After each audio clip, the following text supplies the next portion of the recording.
வாசிப்போம். சங்கீதம் 25:6. அருமையானவர்களை கவனியுங்கள். எல் ரேட்சுமின், அதாவது தேவனுடைய இரக்கங்கள் எவ்வளவு காலமாய் அது இருந்து வருகிறது என்று சொன்னால், அவருடைய இரக்கங்கள் அநாதி காலம் முதல் இருந்து வருகிறது என்று சத்திய வேதம் சொல்லுகிறது. அவருடைய இரக்கங்கள் அநாதி காலம் முதல், ஏதோ ஒரு 100 வருஷத்துக்கு முன்பாக இருந்துதான் கர்த்தருடைய இரக்கங்கள் வந்து கொண்டே வருகிறது. அப்படி இல்லை. ஒரு 200 ஆண்டுகளுக்கு முன்பதாக இருந்துதான் அவருடைய இரக்கங்கள் வந்து கொண்டே இருக்கிறது என்று சொல்லப்படவில்லை.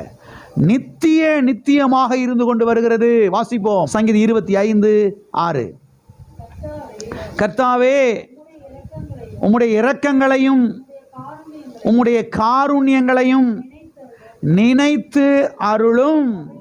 அவைகள் அநாதி காலம் முதல் இருக்கிறதே. சங்கீதக்காரனுக்கு விவரம் புரிஞ்சிருச்சு. விவரமா ஜெபம் பண்றான். பழைய ஏற்பாட்டு காலத்திலேயே அப்படிப்பட்ட ஒரு வெளிப்பாடு அவனுக்கு உண்டாயிருக்குது பாருங்க. கர்த்தாவே, உம்முடைய இரக்கங்களையும் உம்முடைய காருண்யங்களையும் நினைத்தருளும். ஆண்டவரே, என் பிரச்சனையை பாருங்கப்பா, என் பிரச்சனையை பாருங்க ஆண்டவரே, என் வியாதியை பாருங்க ஆண்டவரே. அப்படி சொல்லல. எல் ரேட்சுமே, உம்முடைய இரக்கங்கள் பெரியது. எப்படி விவரமா ஜெபம் பண்றான் பாருங்க. பழைய ஏற்பாட்டு காலத்திலேயே எவ்வளவு விவரமா, குறிப்பா, பர்டிகுலரா, பாயிண்டா ஜெபம் பண்றான் பாருங்க. கர்த்தாவே, உம்முடைய இரக்கங்களையும் உம்முடைய காருண்யங்களையும் நினைத்தருளும். ஏன்னா அவைகள் அநாதி காலம் முதல் இருக்கிறது. எத்தனை காலம் முதல்? அநாதி காலம். எட்டர்னல். அநாதி. அநாத கிடையாது, அநாதி. அநாதி என்று சொன்னால் எட்டர்னல், என்றென்றைக்கும், நித்தியமாக, காலாகாலமாக, சதாகாலமும் உள்ள தேவனை ஆபிரகாம் தொழுது கொண்டான். எல் ஓலாம். அதை குறித்து வாசித்தோம் இல்லையா? அதை குறித்து தியானித்தோம் அல்லவா? எல் ஓலாம். எல் ஓலாம் என்று சொன்னால் நித்திய தேவன் என்ற அர்த்தம். எட்டர்னல் காட், சதாகாலமும் உள்ள தேவன் என்ற அர்த்தம் இங்கே சொல்லப்பட்டிருக்கிறது. உம்முடைய இரக்கங்கள் அநாதி காலம் முதல் சதாகாலமும் இருக்கிறதே. ஹல்லேலூயா. அப்ப ஜெபத்துல போய் ஓன்னு கத்தக்கூடாது, அழக்கூடாது, கதறக்கூடாது. சில சமயங்களில் பிரச்சனை நடக்கும்போது அழுக வந்துடுது சிலருக்கு. உண்மைதான், நம்ம இல்லைன்னு சொல்லலை, மறுத்து பேசலை. ஆனால் நம்முடைய கண்ணீர் பிரச்சனைக்கு பதில் கிடையவே. அவருடைய இரக்கங்கள் தான் பிரச்சனைக்கு பதில். அவருடைய கல்வாரி பாடுகள், அவர் கல்வாரி சிலுவையிலே சிந்தின ரத்தம், அவர் கொடுத்த விளைக்கரையம், அவருடைய காயங்கள், அவருடைய தழும்பு, அவர் கல்வாரி சிலுவையிலே தலையில ஏற்றுக்கொண்டாரே முள்முடி, அதுதான் அந்த வியாதி பிரச்சனைக்கு பதில், அந்த தரித்திர பிரச்சனைக்கு பதில். ஹல்லேலூயா. ஆகவே ஜெபத்தில் போய் ஓன்னு கத்தாம, அலறாம, புலம்பாம, கர்த்தாவே, உம்முடைய இரக்கங்களை நினைத்தருளும் ஆண்டவரே, உம்முடைய இரக்கங்கள் பெரியது, உம்முடைய இரக்கங்கள் மிகுதியா இருக்கிறது என்று வாசிக்கிறோமே ஆண்டவரே.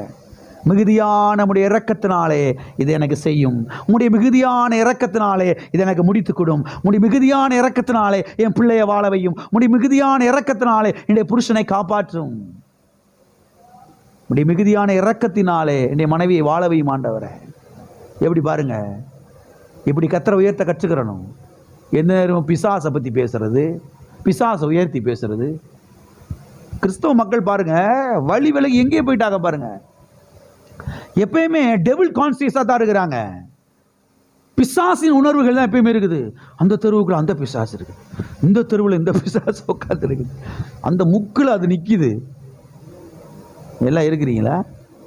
எனக்கு ஒரு சகோதரன் தெரியும் பாருங்க, கிறிஸ்துக்குள் மறிச்சிட்டாரு. எப்பயுமே இப்படி தான் சொல்லிக்கிட்டு இருப்பார், பிரதர் நீங்கள் பஸ்ஸை விட்டு ஏறிங்க, அந்த வழியாக வராதிங்க பிரதர். ஏன் பிரதர்? சும்மா இருங்க, அங்கே ஒன்று நிற்கிது. சரி, அங்கிட்டு வரலை, இங்கிட்டு சுற்றி பாத்தியமா காலேஜ் வழியாக வந்தால் அங்கே தீக்கர் ஆஃபீஸ் வழியாக தான் வர முடியாதுன்னா அங்கிட்டு ஒன்று. சரி, இங்கிட்டு இல்லை, அங்கிட்டு சாந்தி வித்யாலய சைடு சுற்றி வரலாம் பார்த்தா அந்த ஸ்டாப் வழியாக வந்து பார்த்தா அங்கிட்டு எங்கிட்டு போனாலும் என்ன செய்யுது, எங்கிட்டு தான் வர்றது? வேதத்தில் ரோட்லேயே படுத்து கிடக்க வேண்டியதுதான். சபைக்கு வரக்கூடிய மனுஷன் பாருங்க, 20 வருஷம் 30 வருஷமா எப்படி இருக்கிறார் பாருங்க. எப்பயுமே பாருங்க டெவில் கான்சியஸா, அதாவது பிசாசின் எண்ணங்களினாலே பிசாசின் உணர்வுகளால் என்ன செய்யக்கூடாது, நிறைந்திருக்க கூடாது. கிறிஸ்தவ வட்டாரத்தில் பார்த்தீங்கன்னா எப்பயுமே பிசாசை பற்றி தான் பேசுவாங்க. எப்பயுமே செய்வன புள்ளி சுனிய மந்திரம், கத்தரை பற்றி வாயத்திலிருந்து பேசவே மாட்டாங்க. அதனால தான் சொல்லிக் கொடுக்குறோம், கவனிங்க.